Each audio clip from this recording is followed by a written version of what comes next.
तो हेलो बच्चों। आज हम स्टार्ट कर रहे हैं ग्रेविटेशन। तो बेटा कल के चैप्टर में हम लोगों ने पढ़ा था कि ग्रेविटेशन फोर्स क्या होता है, और आज हम देखेंगे कैवेंडिश एक्सपेरिमेंट। कैवेंडिश ने सबसे पहले बताया था कि यूनिवर्सल ग्रेविटेशनल कांस्टेंट को कैसे कैलकुलेट करते हैं। सो लास्ट टाइम हम लोगों ने लास्ट लेक्चर में मैंने आपको फॉर्मूला दिया था F=g m1m2/r², और यहां से हम g निकाल रहे थे। g was Fr²/m1m2। Cavendish was one जिन्होंने प्रॉपर डेमोन्स्ट्रेशन करा और g की वैल्यू को कैलकुलेट करा। उन्होंने क्या करा, उन्होंने एक अनस्पन थ्रेड ले लिया जो बिल्कुल भी ट्विस्टेड नहीं है, ये वाला थ्रेड, और यहां पे दो लेड बॉल लगाई। ये लेड बॉल्स हैं, छोटे छोटे स्फीयर्स हैं जिनका मास मान लेते हैं कि स्मॉल m के इक्वल है। उसके बाद इन्होंने क्या करा, दो स्फीयर्स को कांस्टेंट डिस्टेंस पे फिक्स्ड करके रख दिया। मतलब ये एक स्फीयर है जिसका मास है कैपिटल M के बराबर, और इसको फिक्स्ड करके रख दिया, मतलब ये यहां से खिसक नहीं सकता। इसको भी फिक्स करके रख दिया, और ये वाली रॉड है लाइट रॉड, नियरली मासलेस, बहुत लाइट रॉड है। ये इजीली रोटेट कर सकती है किसके अबाउट, इस वाले एक्सिस के अबाउट, क्योंकि ये थ्रेड के साथ में कनेक्टेड है। ये फिक्स्ड स्फीयर, ये लेड स्फीयर जो इस वाली रॉड के ऊपर अटैच्ड है, और हमने ऐसा अरेंजमेंट करा। जैसे इन दो स्फीयर को रखा, एक स्फीयर और एक स्फीयर, तो ये फर्स्ट S1 A को अपनी तरफ खींचेगा और S2 B को अपनी तरफ खींचेगा। इस प्रोसेस में टॉर्क लगेगा, और टॉर्क कुछ ऐसा होगा जो इस वाले सिस्टम को रोटेट कराने की कोशिश करेगा एक पर्टिकुलर डायरेक्शन में। तो सबसे पहले हम बात करते हैं कि S1 और A के बीच में कितना फोर्स लगेगा। So force between S1 and A is F=g mm/d², जहां पे d क्या चीज है, इन दोनों के बीच का डिस्टेंस है। सो g m/d² के बराबर फोर्स लगेगा। अगर ये लेंथ यहां से लेके यहां तक l के बराबर हो, और इसको भी हम l ले लेते हैं, मतलब this is l and this is also l, total को हमने 2l ले लिया। अगर ऐसा कुछ होगा तो जो ये फोर्स लगेगा इस फेयर पे, वो इस रॉड के नॉर्मल डायरेक्शन में लगेगा इधर, और टॉर्क आएगा इस पॉइंट के about, that would be force into perpendicular distance. So torque लगेगा, torque is equal to F into L, and that comes out G capital M small m upon d square into L। इतना torque लगेगा। लेकिन ये torque लग रहा है केवल एक स्फीयर की वजह से कि जो S1 A को खींचेगा और S2 भी B को खींचेगा, तो दोनों का जो टॉर्क आएगा वो ऐड हो जाएगा। मतलब जिस डायरेक्शन में S1 A को खींचेगा उसी डायरेक्शन में S2 B को रोटेट करेगा, सो दोनों का टॉर्क सम अप हो जाएगा। So net torque is equal to 2 times of that, मतलब Gmm/d² multiplied by L is the total torque. मैं कुछ आपको बात बताऊं, अगर हमारे पास एक स्प्रिंग हो, और स्प्रिंग को अगर हम खींचते हैं बाय सम फोर्स F, तो इसमें इलोंगेशन हो जाता है by some x, and F is directly proportional to x, and एक कांस्टेंट आता है जिसको हम बोलते हैं फोर्स कांस्टेंट या स्प्रिंग कांस्टेंट, ये रिलेशन आता है। अगर हम सिमिलर स्प्रिंग को खींचे नहीं, ट्विस्ट करें बाय सम एंगल थीटा, तो ट्विस्ट करने में हमें फोर्स नहीं लगाना पड़ेगा, बट हमें टॉर्क लगाना पड़ेगा, and that torque is directly proportional to theta, and torque equal to c theta. K को हम लोग बोलते हैं फोर्स कांस्टेंट या स्प्रिंग कांस्टेंट, और c को बोलते हैं हम लोग torsional constant. So this is called force constant and this is called torsional constant. तो जब भी कोई चीज ट्विस्ट होती है तो उसमें डेवलप होता है टॉर्शनल कांस्टेंट के हिसाब से रिलेशन। यहां पे देखें, ये पर्टिकुलर चीज ट्विस्ट होगी। ट्विस्ट क्यों होगी? क्योंकि ए इस तरफ जाने की ट्राई करेगा, बी उधर जाने की ट्राई करेगा, तो पूरा सिस्टम ऐसे घूमने की ट्राई करेगा। जब ये घूमेगा तो ये ट्विस्ट होगा। अगर ये ट्विस्ट हो जाएगा तो इसमें एक तरह का टॉर्क डेवलप हो जाएगा, और वो टॉर्क होगा डायरेक्टली प्रोपोर्शनल टू थीटा। और थीटा कौन सा एंगल होगा? थीटा वो एंगल होगा जिस एंगल से पूरा सिस्टम रोटेट हो जाएगा, and this is equal to C theta, जहां पे सी को हम बोलते हैं टॉर्शनल कांस्टेंट ऑफ थ्रेड।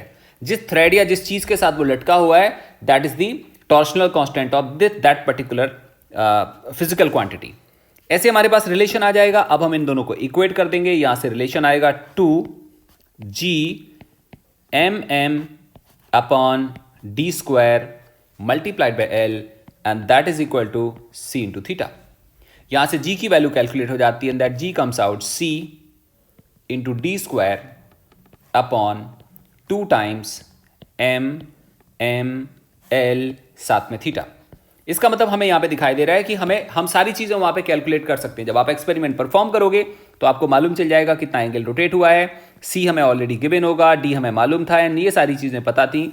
यहाँ से हम जी को कैलकुलेट कर सकते हैं। जब कैवेंडिश ने सबसे पहले ये सॉल्व करा तो this value Kemps out 6.67 into 10⁻11 and last lecture में मैंने आपको इसके बारे में ऑलरेडी बताया हुआ था। So it was the Cavendish experiment. तो अगर कोई आपसे पूछता है कैवेंडिश एक्सपेरिमेंट क्या है तो तुम बोलोगे this experiment is performed to measure universal gravitational constant.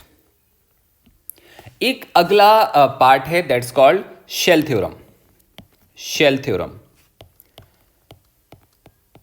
Shell theorem क्या बोलती है कि अगर हम किसी भी हॉलो शेल के अंदर, शेल थ्योरम के दो पार्ट हैं। पार्ट नंबर 1, ये हमारे पास हॉलो शेल है, किसी भी मटेरियल या मेटल का बना हुआ है, हॉलो है, ये हॉलो शेल है। अगर हम इस हॉलो शेल के अंदर किसी भी एक मास को प्लेस करें, मतलब हम यहां पे एक मास को रख दें m को, और इस शेल का मास हो कैपिटल M के बराबर, तो हम क्या देखते हैं कि इस मास के ऊपर लगने वाला फोर्स हमेशा 0 आता है। मतलब if a mass is placed inside hollow shell,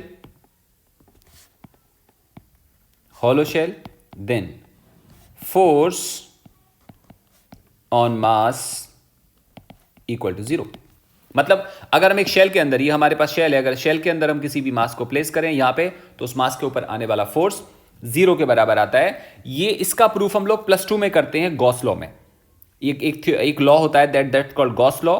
gravitation के लॉ में हम इसका प्रूफ नहीं करते, बस हमने कंसेप्ट याद रखना होता है कि अगर किसी भी हॉलो शेल के अंदर हम एक मास को प्लेस करें, मे बी सेंटर पे प्लेस करें, मे बी यहां पे प्लेस करें, मे बी यहां पे प्लेस करें, कहीं पे भी प्लेस करें, उस पर नेट फोर्स आएगा 0। यहां पे लिखा हुआ है if a mass is placed inside hollow shell then force on that mass is always 0।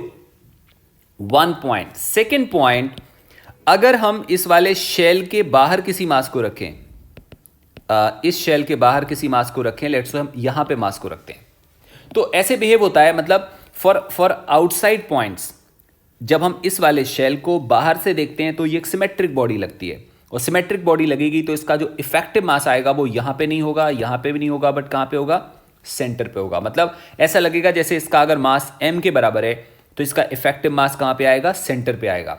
अगर यहां से लेके यहां तक का डिस्टेंस x के इक्वल है तो दोनों के बीच में जो फोर्स आएगा that would be G(m)m upon x² और r², डिपेंडिंग कि कितना डिस्टेंस है। सो शेल थ्योरम के दो पार्ट हैं। एक पार्ट, अगर शेल के अंदर कोई मास रखा हो तो उस मास पे नेट फोर्स 0 आएगा, लेकिन अगर शेल के बाहर कोई मास रखा हो तो शेल बिहेव करेगी एज पॉइंट मास, और पॉइंट मास के जैसा तो बिहेव करेगी, लेकिन वो पॉइंट मास कहां पे प्लेस्ड फील होगा, वो पॉइंट मास हमें फील होगा एट द सेंटर। बेटा आपको समझ आ गया मैं क्या बोल रहा हूं? अगर हम शेल के बाहर किसी मास की बात कर रहे हैं तो उस पर फोर्स काम करेगा। जैसे सपोज करो we have an example,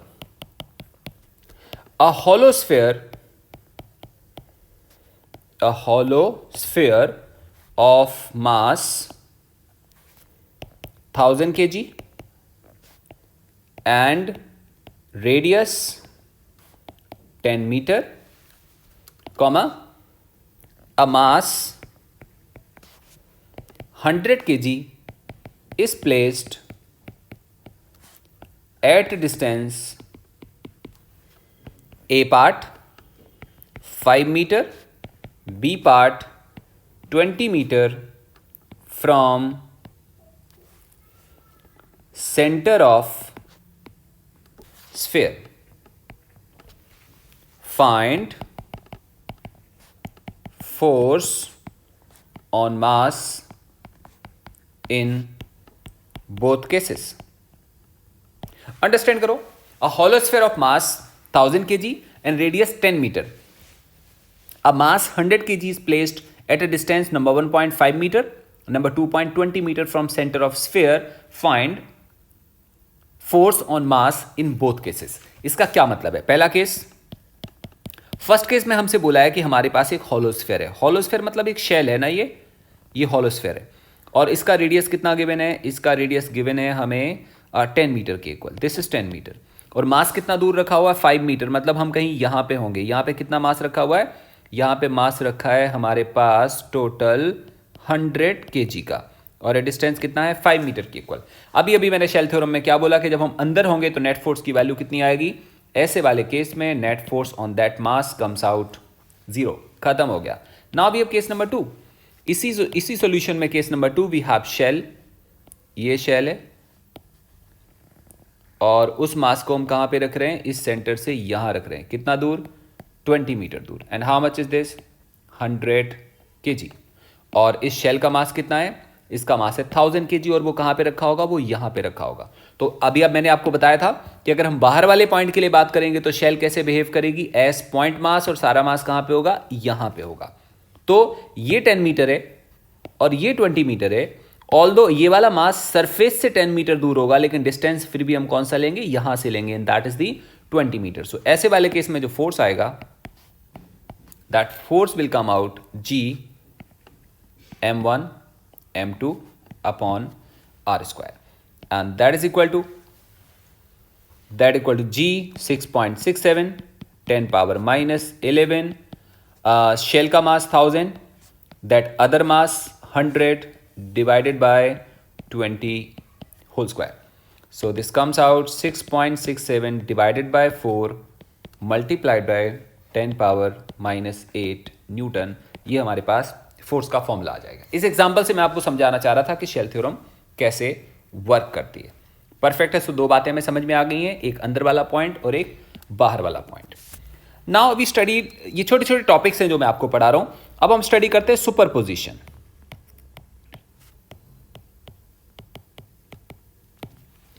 principle of superposition in gravitation. Principle of superposition in gravitation. Superposition का क्या मतलब है? आप इमेजिन करो हमारे पास केवल दो मासेस हैं, एक है m1 और एक है m2। किसी ने बोला इन दोनों के बीच में फोर्स कैलकुलेट करो, तो हम लोगों ने मान लो m1 पे फोर्स निकाला और इसका नाम क्या था? फोर्स ऑन 1 ड्यू टू 2, और ये निकालना हम लोग सीख चुके हैं अच्छे से। इसका जो मैग्नीट्यूड आएगा वो आएगा G m1 m2 upon r²। ये तो हमें ऑलरेडी आता है। सुपरपोजिशन का मतलब क्या है? अगर हमारे सिस्टम में दो से ज्यादा मासेस हों, let's say we consider there are masses m1 m2 m3, और हमें निकालना हो फोर्स ऑन m3। अगर हमें m3 पे फोर्स निकालना हो तो m3 पे फोर्स आएंगे सबकी वजह से, मतलब m1 भी m3 पे फोर्स लगाएगा और वो इधर को आएगा। इसका नाम क्या होगा? Force on 3 due to 1। m3 पे m2 भी फोर्स लगाएगा और वो इधर को आएगा। इसका क्या नाम होगा? Force on 3 due to 2। तो अगर हम m3 पे टोटल या नेट फोर्स कैलकुलेट करेंगे तो वो क्या आएगा? m3 पे नेट फोर्स आएगा force on 3 due to 2 and force on 3 due to 1। इन दोनों का वेक्टर सम आएगा, वो 3 के ऊपर टोटल फोर्स आएगा। सिमिलरली अगर हमारे पास n मासेस हों, consider m1 m2 m3 m4 up to mn, हमारे पास इतने सारे मासेस हों और हमें मान लो कि m1 मास के ऊपर फोर्स कैलकुलेट करना है, तो m1 मास को सारे के सारे इन्फ्लुएंस करेंगे, मतलब m2 भी इन्फ्लुएंस करेगा। सो m1 मास पे there will be a force towards m2, और इसका नाम क्या होगा? Force on 1 due to 2। Similarly towards 3, इसका नाम क्या होगा? Force on 1 due to 3। Similarly towards 4, इसका नाम क्या होगा? Force on 1 due to 4। And nth mass की वजह से भी फोर्स लगेगा, जिसका नाम होगा force on 1 due to n। अगर कोई हमसे बोलता है कि फोर्स ऑन 1 नेट कैलकुलेट करो, मतलब टोटल फोर्स ऑन 1 कितना होगा, तो टोटल फोर्स ऑन 1 होगा सभी का vector sum, that is F12 F13 F14 F15 up to F1n, और हम इसको सॉल्व करेंगे और हमारे पास नेट फोर्स कैलकुलेट होके आ जाएगा। राइट। सपोज करो हमारे पास एक एग्जांपल है सुपरपोजिशन से रिलेटेड कि ये हमारे पास कोऑर्डिनेट एक्सिस है, ये x एक्सिस है और ये y एक्सिस है। सपोज करो देयर आर 4 मासेस, एक है m and this is 2m, this is 4m and this is 6m, और इन सब के बीच का जो डिस्टेंस है वो कोऑर्डिनेट के फॉर्म में दिखाया हुआ है a,0 2a,0 and assuming 3a,0, ऐसे कुछ गिवन है। और कोई तुमसे कहता है find net force on m के ऊपर हमने नेट फोर्स कैलकुलेट करना है। अभी तुम देखो ध्यान से कि जो m है उसको 2m किधर को खींचेगा, 2m m को खींचेगा राइट डायरेक्शन में, और 4m भी राइट डायरेक्शन में खींचेगा, और 6m भी राइट डायरेक्शन में खींचेगा। इसका मतलब m के ऊपर जो टोटल फोर्स आएगा वो राइट डायरेक्शन में आएगा। इसका मतलब हम लोग क्या कह सकते हैं, हम कह सकते हैं कि net force on m is F1 plus F2 plus F3। मैंने ये तीन फोर्सेस क्यों लिखे हैं, क्योंकि चार मासेस के बीच में तीन फोर्सेस होंगे, मतलब इसके ऊपर 2m की वजह से लगेगा एक फोर्स, 4m की वजह से लगेगा दूसरा फोर्स, और 6m की वजह से लगेगा तीसरा फोर्स। सबका सम करेंगे तो हमारे पास वैल्यू कैलकुलेट हो जाएगी।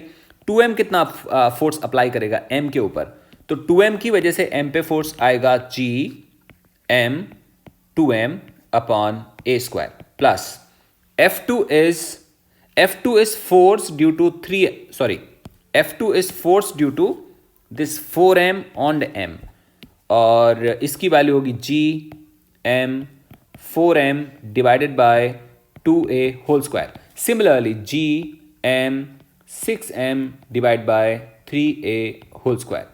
Now this is equal to 2g m square upon a square plus g m square upon a square plus g m square 6 by 9 that is 2 by 3, gm upon a square साथ में आएगा 2 plus 1 plus 2 by 3, and this is equal to gm upon a square, and it will become 11 by 3 is the answer. Perfect, ये हमने आसानी से calculate कर लिया। अच्छा, दिक्कत पता कब आएगी, दिक्कत आएगी जब कोई बोले कि 4m पे निकालो या 2m पे निकालो, क्योंकि सारे के सारे फोर्स की डायरेक्शन सेम नहीं आएगी। तो ऐसा करते हैं हम, इसी में एक और क्वेश्चन एक्सटेंड कर देते हैं, एंड दैट क्वेश्चन इज कि find force on 2m mass in previous problem. हम लोग ऐसे मान लेते हैं कि जो हमारे पहले प्रॉब्लम दी है ना, उसमें से हमें 2m मास के ऊपर फोर्स कैलकुलेट करना है। अब देखो हमारे पास बेटा मासेस कितने हैं, एक मास तो ये है, एक मास इज दिस, एक मास इज दिस, एंड एक मास इज दिस। अच्छा, 2m पे अगर फोर्स कैलकुलेट करना है तो डायरेक्शन आएंगी कुछ ना, m मास 2m को इधर को खींचेगा, इधर को पुल करेगा, 4m मास 2m को इधर को खींचेगा, और सॉरी ये वाला क्या था, इट वॉज बेसिकली 6m ना, ये 6m था, तो 6m मास 4m को इधर को खींचेगा। ये इसका मतलब ये क्या चीज़ है, ये है force applied by m on 2m, ये है force applied by 4m on 2m, and ये है force applied by 6m on 2m। अभी हम निकालते हैं दोनों की, सभी की वैल्यू। इसको हम बोल देते हैं F1, इसको बोलते हैं F2, इसको बोलते हैं F3। सबसे पहले F1 निकालेंगे, वो आएगा G m 2m upon a square. अब हम निकालेंगे F2, वो आएगा G 2m 4m upon a square. अब हम निकालेंगे F3, वो आएगा G 2m 6m upon 2a square. 2a क्यों बोला हम लोगों ने, क्योंकि यहां से लेके यहां तक का डिस्टेंस 2a के इक्वल होगा। Now this becomes what, 8g m square upon a square. ये क्या चीज आएगा, ये आएगा equal to 3/2। Perfect, 3/2 times g m square upon a square. Proper हो गया। It will not be 3/2 but it will be just 3, है ना, क्योंकि ये आएगा देखो 2 × 6 12 divide by 4, so it will B 3gm a square. ये हमारे पास अलग अलग वैल्यू आ गई। अब अगर हम नेट फोर्स की वैल्यू की बात करें तो वो आएगा ये वाला फोर्स माइनस ये वाला फोर्स, मतलब net force on, we have this net force on 2m is F2 plus F3 minus F1, and this is equal to, now we have F2, look at this, 8gm square upon a square, F3 होगा 3 times और F1 होगा 2 times, so it is 8gm square upon a square plus 3gm a square, 3gm a square upon, sorry, g m square upon a square minus 2 times g m square upon a square. It becomes 9 times g m square upon a square is the net force on 2m mass. इसी तरह से हम अलग अलग masses पे net force calculate कर सकते हैं, लेकिन फिर भी ये जो प्रॉब्लम आपके सामने लिखा है ये थोड़ा सा फिर भी इजी है, कारण यहाँ पे सारे के सारे मास एक लाइन में रखें। प्रॉब्लम कब आ सकती है? जब मास डिफरेंट डिफरेंट लाइन में रखे हों, डिफरेंट डिफरेंट पॉइंट्स पे रखे हों। जैसे कोई आपसे पूछे एक example, there are 3 masses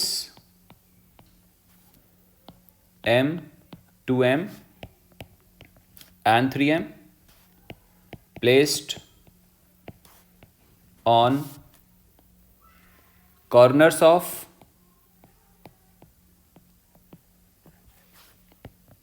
equilateral triangle of side A. Find net force on m mass. There are 3 masses m, 2m and 3m placed on vertices or corners of equilateral triangle of side A. Find net force on m. कोई आपसे ऐसे पूछे तो अब ध्यान देना ये एक लाइन में नहीं है, इसमें हमने थोड़ा सा वेक्टर की प्रॉपर्टी को यूज करना पड़ेगा। जैसे ये हमारे पास ट्रायंगल का फॉर्मेशन हो रहा है और हमारे पास एक मास है m, one mass is m, second mass is 2m and this is the 3m। और हमने कैलकुलेट करना है कि इसके ऊपर फोर्स निकालना है। इस m को 2m खींचेगा, m को 2m खींचेगा इस तरफ और m को 3m खींचेगा इस तरफ और एंगल आएगा कितना? 60 डिग्री। इसको हम नाम देते हैं F1, इसको F2। So what is that F1? That is G m 2m upon a square. What is F2? That is G m 3m upon a square. तो what is F net? F net आएगा under root of F1 square plus F2 square plus 2 times F1 F2 cos 60। cos 60 half होगा तो ये 2 cancel हो जाएगा। अच्छा, इनमें सब में कॉमन क्या आएगा? जी m square upon a square यहाँ भी है, जी m square upon a square यहाँ पे भी है, यहाँ पे 2 एक्स्ट्रा है और यहाँ पे 3 है। तो अगर हम इस वैल्यू को कैलकुलेट करते हैं तो we get this F net equal to g m square upon a square, हमने कॉमन निकाल लिया। We have this under root F1 की जगह आ रहा है 2, उसकी जगह आ रहा है 3, तो हम यहाँ पे अंदर क्या लिखेंगे? यहाँ पे लिखेंगे 2 square plus 3 square plus 2 into 3 into cos 60 was half. ये वैल्यू आएगी तो ये हमारे पास कैंसिल हो जा रहा है। So we have this g m square upon a square under root of 4 plus 9 plus 6। I hope यहां तक समझ आ रहा है। यहां से आएगा under root 19 g m square upon a square is the net force. ये कैलकुलेट हो गया। सो मीनिंग अगर हमारे पास मासेस अलग अलग पॉइंट पे अलग अलग डायरेक्शन में रखे होंगे तो हमें वेक्टर फॉर्म में कैलकुलेट करना पड़ेगा, फिर हम उसका नेट आंसर कैलकुलेट कर पाएंगे। It was about the superposition. बहुत बार कोई हमसे ऐसे पूछ लेता है, इंटीग्रल फॉर्म में पूछ लेता है। जैसे कोई हमसे बोले कि हमारे पास एक रॉड है, वी हैव अ रॉड, ऐसे रॉड है और इसका टोटल मास है m के बराबर और इसका टोटल लेंथ है l के इक्वल, और यहाँ पे एक छोटा सा मास रखा हुआ है that is point mass small m, और मान लेते हैं यहाँ से लेके यहाँ तक का डिस्टेंस दिया है a के बराबर, ऐसे कुछ। और किसी ने बोला कि इस मास और इस रॉड के बीच में फोर्स बताओ, इस मास और इस रॉड के बीच में बताओ कितना फोर्स आएगा। तो तुम क्या करोगे? तुम बोलोगे सर ऐसा करते हैं, हम इस वाले मास से किसी x डिस्टेंस पे चलते हैं ऐसे, और यहाँ एक छोटा सा पार्ट कंसीडर कर लेते हैं और उसका थिकनेस कितना होगा? dx के बराबर होगा और मास कितना आएगा? dm के बराबर। ऐसा हम लोग क्यों कर रहे हैं? क्योंकि जो कूलम न्यूटन का लॉ हमने अभी अप्लाई करा ना, g m m1 m2 upon that r square, उसमें हमने जो अप्लाई करना है वो छोटे छोटे मासेस के लिए अप्लाई करना है। मतलब अगर हमारे पास ये अनइवन साइज का मास होगा ना तो हम डायरेक्टली नहीं अप्लाई कर सकते, वी कैन नॉट से कि हम सेंटर से सीधा ले लें। हाँ, अगर ये स्फेरिकल शेप की बॉडी होती, अगर ये स्फेरिकल शेप की बॉडी होती तो हम सीधा सेंटर से ले सकते थे, क्योंकि स्फेरिकल शेप पूरी तरह से सिमेट्रिक बॉडी होती है। ये पूरी तरह से सिमेट्रिक नहीं है, ये वन साइड सिमेट्रिक है, अदर साइड सिमेट्री नहीं है। इसलिए हम इस केस में सेंटर नहीं कंसीडर कर सकते, हमें छोटा सा मास लेना पड़ेगा। सो यहां से x डिस्टेंस दूर जाते हैं, हम छोटा सा मास कंसीडर करते हैं और छोटे से मास की लेंथ होती है dx के बराबर और उसका मास होता है dm के बराबर। अच्छा, dm का रिलेशन निकालें, कैसे निकलेगा? तो तुम ऐसे बोलोगे कि l लेंथ का मास m होता है, यूनिट लेंथ का मास m/l होता है, dx लेंथ का मास dx होता है। इस चीज को हम क्या बोलते हैं? इसे हम dm बोलते हैं। क्या आपको क्लियर हो गया? L लेंथ के मास को m बोला हम लोगों ने, यूनिट लेंथ को m/l और dx लेंथ को क्या बोल रहे हैं? m/l इंटू dx, और इस मास का नाम क्या है? इसका नाम है dm। इसका मतलब यहां पे मास हो गया dm और यहां पे हो गया m। अब हम इसको अलग रखते हैं, यहां पे आएगा हमारे पास dm मास और यहां पे आएगा m मास और डिस्टेंस हो गया x। बेटा समझ रहे हैं? हम लोग ने यहां पे छोटा सा मास कंसीडर कर लिया, ये मास m है। अब हम मान लेते हैं कि ये छोटा सा मास इस स्मॉल m को खींचेगा अपनी तरफ बाय सम फोर्स, और इस पे लगेगा फोर्स इधर को, इसको हम बोलेंगे dF। ऐसे वाले फोर्स को बोलेंगे हम dF। परफेक्ट। अब dF हमने कैलकुलेट करना है, तो dF की वैल्यू निकल के आएगी g dm into m upon distance आएगा वो है x²। अब हम dm की वैल्यू को रखेंगे तो यहां से रिलेशन आएगा dF equal to g, dm आएगा m/l into dx into m divided by x²। Look at this again, हम लोगों ने इसकी वैल्यू को dm की वैल्यू को रख दिया इतने के बराबर इंटू m अपॉन x², बाकी सारी चीजें कॉमन आ रही हैं और हमारे पास dx में रिलेशन आ रहा है। So this df is equal to g m upon l dx upon x², और x² को ऊपर ले जाएंगे तो पावर आ जाएगी -2, ज्यादा बेटर है। अब ये ऐसे कुछ हो गया। अब हमने इसको सॉल्व करना है, और हम इसको सॉल्व कैसे करेंगे? We have to have limits. Limit कहां से कहां तक रखेंगे? इसकी स्टार्टिंग लिमिट यहां से शुरू होगी और फाइनल लिमिट यहां पे आएगी। जब हम यहां पे होंगे तो x की वैल्यू कितने की इक्वल आएगी? ये x है ना, x is increasing increasing increasing. x की लोएस्ट वैल्यू यहां पे होगी, हाईएस्ट वैल्यू यहां पे होगी। यहां पे वैल्यू आएगी a और यहां पे वैल्यू आएगी a प्लस l। देखो ये l के इक्वल है ना, तो यहां से लेके यहां तक का टोटल लेंथ हो जाएगा a प्लस l। इसका मतलब x की सबसे छोटी वैल्यू या स्टार्टिंग वैल्यू को क्या बोलेंगे हम लोग? उसे हम बोलेंगे a, और लास्ट वैल्यू को क्या बोलेंगे? a plus l। तो यहां पे रिलेशन आएगा a से लेके a प्लस l तक। तो df का इंटीग्रेशन आ जाएगा f is equal to g m upon l, और x पावर -2 का जो इंटीग्रेशन आएगा वो आएगा x power n+1 upon n+1 limit a to a plus l। Very good. Now this is equal to g m upon l, ऊपर आएगा x power -1 upon -1 a से लेके a प्लस l तक। इसको और सिंप्लीफाई करें तो हमारे पास रिलेशन आ जाता है g m अपॉन l, और ये आएगा -1 अपॉन x a से लेके a प्लस l तक। अब ध्यान से देखो, हम जब अपर लिमिट रखेंगे तो आएगा a प्लस l, लोअर रखेंगे तो आएगा a, और जब हम अपर लिमिट रखेंगे तो वो नेगेटिव में आएगा क्योंकि माइनस साइन ऑलरेडी है। तो हमारे पास रिलेशन आ जाएगा g m upon l। Upper limit would be negative में -a plus l, lower limit हो जाएगी प्लस, दैट इज a। इसको और सिंप्लीफाई करें तो g m upon l, will get this value a into a plus l, एन साथ में वैल्यू आएगी -a plus a plus l। a cancel हो जाएगा और l ऊपर से a यहाँ से कैंसिल हो गया, l वैसे कैंसिल हो गया, तो हमारे पास रिलेशन आएगा finally g m upon a times a plus l is the force on that मास। जब हमारे सामने एक रॉड रखी हो, मतलब हम देख पा रहे हैं ध्यान से, ये रॉड रखी हुई है तो रॉड का मास यूनिफॉर्मली डिस्ट्रीब्यूटेड है और इसके ऊपर फोर्स कैलकुलेट करना है तो इंटीग्रेट करना पड़ेगा। प्रीवियस केसेस में क्या था? प्रीवियस केसेस में हर मास अलग अलग था, इंडिविजुअल मास इंडिविजुअल मास इंडिविजुअल मास। तो हम क्या कर रहे थे? सॉल्व करके वेक्टर सम कर रहे थे और आंसर आ रहा था। यहां पे हम लोग को क्या करना पड़ रहा है? यहां पे हमें इंटीग्रेट करना पड़ रहा है। इसकी वजह से इस पे आने वाले फोर्स को इंटीग्रेट करते हैं and then we get answer, and that value is this g m upon a into a plus l is the total force।